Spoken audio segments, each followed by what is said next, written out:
गया में औषधि टीम के शिव कुमार गुप्ता ने कहा कि आज बहुत ही खुशी की बात है कि हमारे रौनियार समाज के गया से आए हुए कन्हई प्रसाद का सेवा करने का मौका मिला।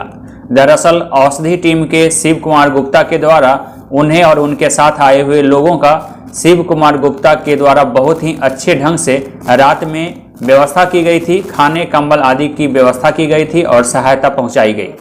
शिष्यावर्धन public relation officer of national human rights and public welfare trust और आज सभी हम लोग यहाँ पर गया रेलवे स्टेशन पे एकत्रित हुए हैं। करीब हमारा लक्ष्य है कि हम लोग यहाँ पे 200 कंबल वितरण करें और यहाँ हम लोगों ने अभी तक 30-40 कंबल बांटे हैं और आगे भी हमारा लक्ष्य है कि गया के जितने भी बस्तियाँ हैं जिसमें गरीब से गरीब लोग रहते हैं वहाँ जा कर हम लोग कंबल वितरण करें।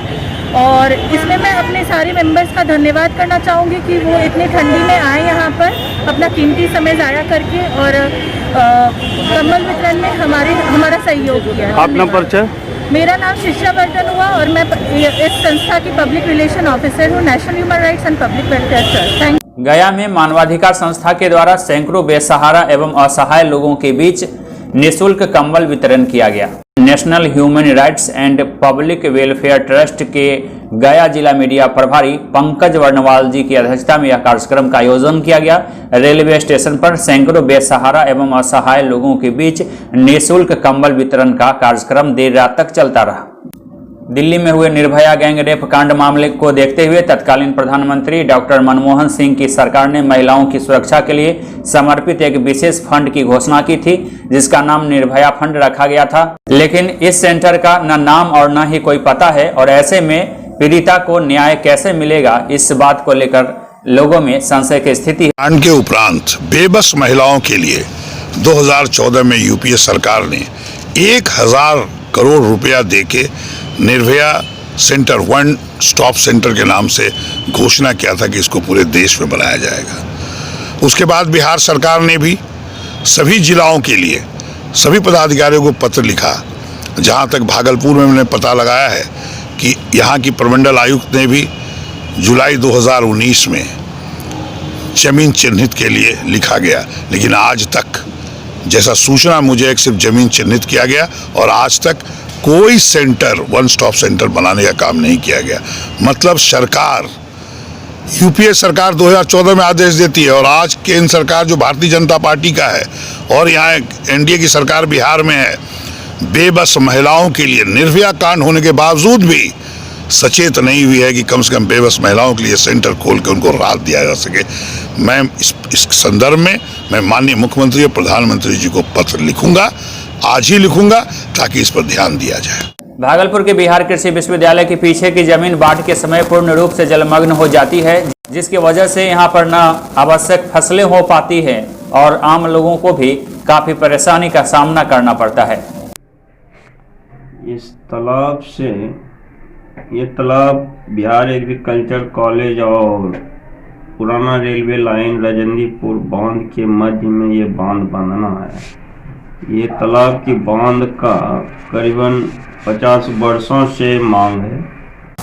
नवगछिया में परिजनों के द्वारा मृत घोषित कर दी गई लड़की रंगरा पुलिस ने जिंदा बरामद कर लिया, जिसके बाद से कौतूहल उत्पन्न हो गया। भागलपुर के नवगछिया के रंगरा का यह मामला है, जिस 15 वर्षीय लड़की की हत्या के आरोप में पिता ने एफआईआर दर्ज कराई थी, वह एक सप्ताह पहले अपने घर लौट आई। पुलिस को इसकी सूचना मिली और वह गांव पहुंची, पीड़िता को थाने लाकर पूछताछ की। लड़की ने पूछताछ में बताया कि 9 जुलाई को गांव का युवक सुबोध कुमार अपहरण कर यूपी ले गया था। 2 दिन बाद उसने मुझसे जबरन वहां शादी कर ली। फिर 10 दिन बाद सुबोध ने बच्चू यादव नाम के एक अधेड़ व्यक्ति के हाथों उसे बेच दिया। कुछ दिन बाद बच्चू यादव ने उसे प्रताड़ित करना शुरू कर दिया। किसी तरह उसके चंगुल से वह भागकर अपने घर पहुंची है। पुलिस ने उसका बयान दर्ज कर लिया। भागलपुर नगर निगम की लापरवाही का खामियाजा आम लोगों को भुगतना पड़ रहा है। दरअसल कनकैथी में कचरा डंप करने के लिए डंपिंग ग्राउंड बनाया गया। डंपिंग ग्राउंड मिले 2 वर्ष हो गए, लेकिन अब भी नगर निगम शहर भर का कचरा शहर के बीचों बीच लाजपत पार्क के समीप या नाथनगर के दोगच्छी में या फिर बाईपास के समीप गिरवा रहा है। बाईपास के समीप सड़क किनारे पूरा कचरा डंप करने से वन विभाग के द्वारा लगाए गए पौधों को काफी नुकसान हो रहा है। कनकैती में नगर निगम का डंपिंग ग्राउंड है, लगभग 4 एकड़ का है, जो गवर्नमेंट हम लोग को दिया है। पहले से वहीं पे डंपिंग हो रहा है, लेकिन बीच में वहाँ जो अतिक्रमण करके रखा है तो वो लोग के द्वारा बहुत सारे विरोध करते हैं, तो इसके लिए बहुत लॉ एंड ऑर्डर का संभावना भी वहाँ हो रहा है। तो इस पर्पज के लिए कल भी हम लोग दिशा मीटिंग से पहले डीएम सर से भी चर्चा किया और डीएम सर भी हम लोग को सहयोग करने के लिए रेडी हैं, फोर्स और मजिस्ट्रेट भेजने के लिए सर भी बताया है। तो जल्दी से जल्दी हम लोग को वो जगह भी क्लियर हो जाना चाहिए। इससे पहले हम सर्किट हाउस भी गए थे, आए थे मेरे सम्मानित मंत्री जी, आपका पूर्व रामनिवास मंडल जी, उनसे मिले, बोले सर आप पहले भी हमको डंपिंग ग्राउंड दे चुके हैं और अब तक उसमें कूड़ा नहीं गिर रहा है, ये क्या खेत की बात है?